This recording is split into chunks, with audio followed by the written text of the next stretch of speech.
পূর্ব বর্ধমানের জামালপুরে বন্যা পরিস্থিতি দেখতে উপস্থিত হন রাজ্যের ক্রীড়া ও যুব কল্যাণ দপ্তরের মন্ত্রী অরূপ বিশ্বাস।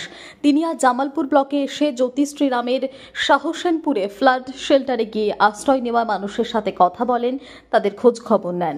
সকলে খাবার পাচ্ছেন কিনা বা অন্য কোনো অসুবিধা হচ্ছে কিনা সে বিষয়ে খোঁজ নেন। পরে তিনি জানান, ডিভিসি অন্যায়ভাবে জল ছেড়ে রাজ্যকে বিপদে ফেলেছে, কিন্তু যতদিন রাজ্যে মুখ্যমন্ত্রী মমতা বন্দ্যোপাধ্যায় রয়েছেন ততদিন রাজ্যের মানুষের কেউ কোনো ক্ষতি করতে পারবে না। যাদের চাষের জমি জল ঢুকে ফসল নষ্ট হয়েছে তাদের তিনি শস্য বীমা করার জন্য বলেন।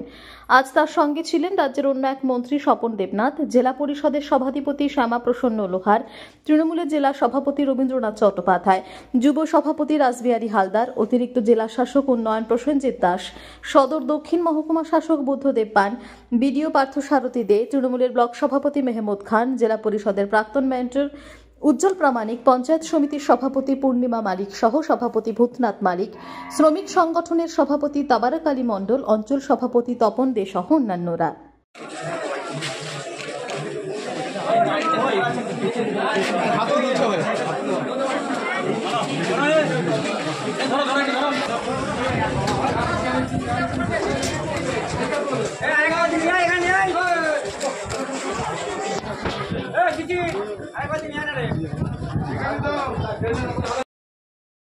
আপনারা দেখছেন সংবাদ শিরোনাম।